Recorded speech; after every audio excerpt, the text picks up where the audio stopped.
को बताना चाहूंगा कि कल चुनाव हुआ। चुनाव प्रचार खत्म होने से लेके अभी तक प्रशासन का कहीं न कहीं दोहरा रवैया रहा। भेदभाव पूर्वक और पक्षपात के साथ में इन्होंने कार्रवाइयां की। कई सारी गाड़ियों को बिना किसी रीजन के जब्त किया गया। पोलिंग वाले दिन एजेंट्स के साथ में कई जगह हाथापाई हुई, मारपीट हुई, कई जगह अप्रिय घटनाएं हुई। प्रशासन आंख मूंद के सो रहा था। मैं आपको कहना चाहूंगा कि साहब कतई ये चीजें स्वीकार्य नहीं है। मैंने जैसे ही चुनाव शुरू होने हो थे उस समय लगभग 420 बूथों की लिस्ट दी थी कि ये सेंसिटिव है, पर उन बूथों पे किसी तरीके की कोई कार्रवाई नहीं की गई और अलग अलग जगह पे अलग अलग लोगों के साथ में इस थार का सौहार्द बिगाड़ने का प्रयास किया गया।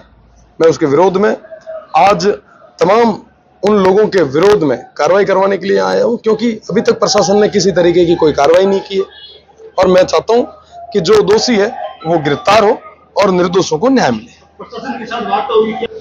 मैं आपको बताना चाहूंगा कि सब प्रशासन के साथ अभी वार्ताओं का दौर चल रहा है और जैसे ही कोई निष्कर्ष निकलता जल्दी आपको। अभी आपने एक आरोप लगाया कि कल मैंने कई बार फोन किए, कई बूथ पर हमारे साथ सही नहीं होता, बूथ कैप्चरिंग के भी आरोप लगाए, वहां पुलिस नहीं पहुंची, क्या? बिल्कुल, कल मैं कंट्रोल रूम में ही था। सुबह से लेकर शाम तक कई जगह ऐसी ऐसी घटनाएं हुई। मैंने इनको बूथ नंबर, लोकेशन के साथ साथ तमाम वो चीजें उपलब्ध करवाई, पर उसके बाद में भी कई जगह 3-3 घंटे तक कोई जाब्ता नहीं पहुंच पाया। कई सारी अप्रिय घटनाएं हुई। कल जो वोटर्स, जो प्रवासी थे, वो बाहर से आ रहे थे, उनकी गाड़ियों को रुकवाया गया, उनके साथ अभद्र व्यवहार किया गया और मुख्य रूप से जहां पे शांतिपूर्ण तरीके से सब चीजें होनी चाहिए थी वहां पे लॉ एंड ऑर्डर को पूरे तरीके से खराब किया गया। तो उन तमाम लोगों के खिलाफ कार्रवाई होनी चाहिए। बायतू से कल कुछ वीडियो वायरल हुए थे सोशल मीडिया पर, मारपीट के, बेरहमी से मारपीट। बिल्कुल, वो क्या की घटना है? बायतू के अंदर कई सारी घटनाएं हुई, जिसके अंदर एक घटना के अंदर कई सारे युवाओं के साथ मारपीट की गई। अकेला और मॉब लिंचिंग एक तरीके से आप देख सकते हैं कि 100-200 जनों के द्वारा 1-2 लोगों पे ऐसी वारदात करना, आप सोचें कि जान माल का खतरा हो सकता था। थार में कभी ऐसा देखा नहीं गया कि ऐसी अप्रिय घटनाएं हुई। चुनाव खूब हुए, कई सारे बुजुर्ग मुझे कल मिले, उन्होंने कहा चुनाव खूब हुए पर ऐसी घटनाएं हमारे इस थार में कभी नहीं हुई।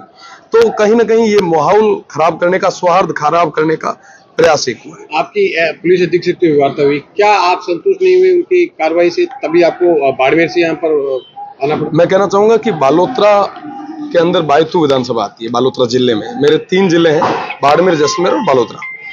बायतू कॉन्स्टिट्यूंसी के अंदर सबसे ज्यादा संवेदनशील बूथ थे। प्रशासन ने क्या किया? प्रशासन ने ये किया साहब कि बायतू की जिन बूथों की मैंने लिस्टें दी थी, उन्होंने फोर्स यहाँ पे नहीं लगा कि जैसलमेर और सिव में फोर्स लगाई और वहां पे पोलिंग कम करवाने का प्रयास किया। सबसे ज्यादा जरूरत यहाँ पे थी और यहाँ पे फोर्स नहीं थी, तो ये तमाम चीजें हुई, ये तमाम घटनाएं घटी। आपको कहना चाहूंगा कि कल 100 से ज्यादा बूथों पे फर्जी पोलिंग हुई, बूथ कैप्चर के प्रयास हुए, हर तरीके के वो साजिश और षड्यंत्र हुए जो कहीं ना कहीं एक कम्युनिटी के अंदर, एक सोसाइटी के अंदर नहीं होने चाहिए। जी, अभी क्या स्टैंड है रविंद्र सिंह पार्टी, आगे क्या करते हैं? आपके लोगों को गिरफ्तार कर दिया गया है, जिसके लिए आप विभाग और प्रशासन से बातचीत कर रहे हैं? बिल्कुल, अभी 100 से ज्यादा लोगों को डिटेन किया गया है, लगभग 400 से ज्यादा गाड़ियों को सीज करके रखा गया है।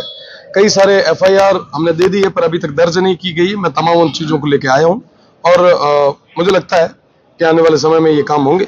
अगर नहीं होंगे तो ये धरना जारी रहेगा। चुनाव प्रभावित हुआ है?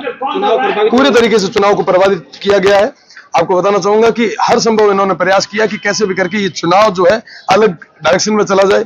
लोगों ने इस चुनाव को विकास और मुद्दों से हटा के जातिवाद पे ये चुनाव ले आए, क्योंकि उनको पता था कि रविंद्र जीत जाएगा। हार की बौखलाहट कहीं ना कहीं ज्यादा थी, पर मुझे थार की जनता पे, बाड़मेर, जैसलमेर और बालोतरा की जनता पे विश्वास है कि उन्होंने इस चुनाव को सौहार्द के साथ में आगे बढ़ाया और उन्होंने विश्वास जताया। कौन कर रहे हैं? तमाम पॉलिटिकल पार्टीज जो कहीं ना कहीं अभी बौखलाई हुई है, जिनको हार दिख रही है, वो बौखलाए हुए तमाम हर तरीके के साजिश और षड्यंत्र कर रहे हैं और उनका जवाब कल जनता वोट की चोट के साथ दे चुकी है और 4 तारीख को पेटियां खुलते उनको पूरे तरीके से जवाब भी मिल जाएगा।